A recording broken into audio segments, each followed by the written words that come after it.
Hey everyone, welcome back. Hope you're having a fantastic day so far. So for the first time ever, Social Security retirees are now averaging well over $2,000 per month in their monthly checks. Plus, the SSA is now seeing a big surge in applicants. In today's video, we are going to be breaking down these stories. But before we go ahead and dive into it for today, if you would like to receive up to $200 in free stock or $200 in free cash, in a pinned comment below, I will be leaving a link to Robinhood.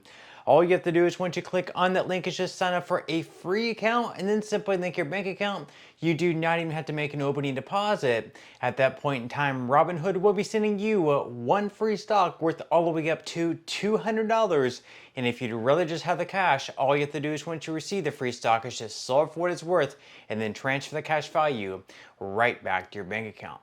Okay, so diving right into it for today. So over the past few months and really since the election, there have been a big surge in new applicants to begin collecting Social Security benefits. This could be a little bit concerning as, the longer you wait to start collecting your Social Security, the bigger the check you're going to receive on a monthly basis. So for example, obviously if you start collecting at 62, the earliest possible age, you're going to receive a lesser benefit than if you waited until 67. And then of course, if you can wait all the way until the age of 70, you actually receive the most that you possibly can receive. If you wait past 70, you're not going to be receiving anything more. But of course, recently, since the election, they have seen a surge in new applicants for Social Security. So it's going to be the first story before we get into the checks. They're now averaging over $2,000 for Social Security. So this article right here is from NPR. They say why there's an unexpected surge in people claiming Social Security. So Social Security retirement claims tend to follow a seasonal pattern each year, and they increase over time with the aging of the population, says Jack Smulligan, Senior Policy Fellow at the Urban Institute. But this spring, something different happened, he says, an unexpected surge in the number of people applying for retirement benefits. So between January and May, the number of claims was nearly 18% higher than during the same period last year, and he says that the surge is disconcerting, he says, because for most individuals, it's financially smart for them to postpone claiming as long as they're financially able to. That's because the longer you wait to claim your monthly benefit, the more it grows. So as I was just explaining a moment ago, if you start collecting at the earliest possible age of 62, that might be the age that you're, perhaps excited. Maybe you're just done working and you just want to start your retirement years, so you go ahead and file for benefits. But if you can wait a few more years, if you can wait until your full retirement age is 67, or even, all the way till the age of 70, if you're financially able to, you're going to receive a much higher benefit on a month-to-month basis. Now, this can vary from person to person.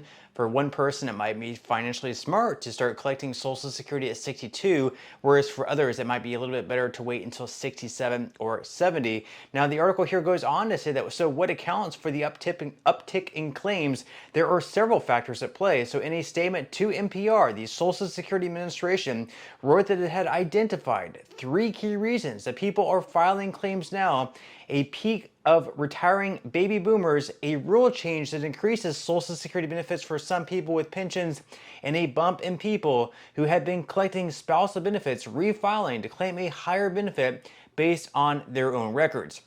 But there appears to be another big factor among those in their 60s, worries about their economic future under the Trump administration. So before we get into the next part here, leave your thoughts and comments below. If you already started collecting Social Security, at what age did you decide to collect? Did that change over time? Did you decide to take it at 62? Did you decide to take it at 66 or 67, or did you wait all the way until the age of 70? Were you planning initially on collecting perhaps at 62, and then later on you decided to collect at 67? Were you planning on waiting all the way until the age of 70, and you decided to start collecting a little bit earlier on? Leave your thoughts and comments below about that. Now, they mentioned here that a slide from a now deleted agency operational report in late April showed a significant year-over-year increase in claims by 62-year-olds, the earliest age in which you can file. So Karen McCahey, 66, moved up her timeline once Trump took office. She said, quote, "I was originally not going to claim until I was like 70. That was my goal, because then when you claim it at 70, you get, of course, more money, she says. But McCahey, who lives in suburban Chicago, no longer wants to wait that long.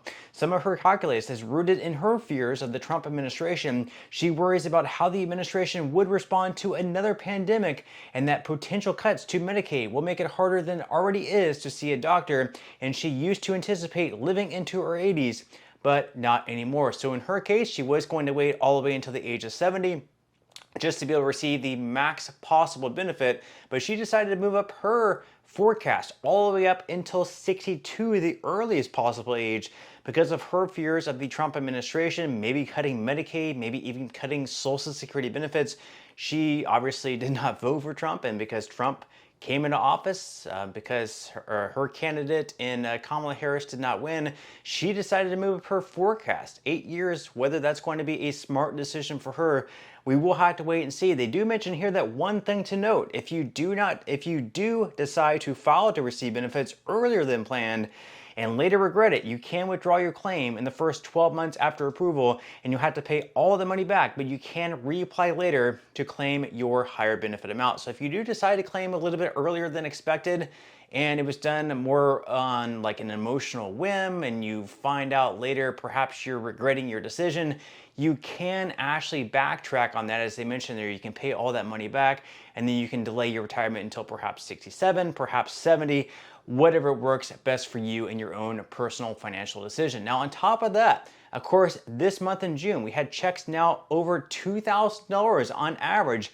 for Social Security retirees. That is now a new high. So according to News Nation, the average Social Security benefit for retired workers hit an all-time high in May, surpassing $2,000 for the first time. While the $2,000 mark is largely symbolic, it underscores how central Social Security has become to the retirement income of millions of Americans over the program's 9-decade history. So monthly payments to nearly 53 million retired workers averaged $2,002 in May, up 4.5% from the $1,916 a year earlier, according to the Social Security Administration. But that doesn't mean that retirees are living large. In fact, this year's 2.5% cost of living adjustment, which took effect in January, was the smallest since 2020, and it explains part of the rise in average check size, but not all of it. So other factors such as the demographic changes in the beneficiary pool and the implementation of the Social Security Fairness Act have likely contributed as well. So of course, this year we did have that 2.5% cost of living adjustment, and forecasts are showing that next year for 2026, the COLA might just be exactly the same, 2.5%, but another big factor in the rise of monthly checks as far as averages go, as they mentioned there, is the Social Security Fairness Act that repealed the windfall elimination provision,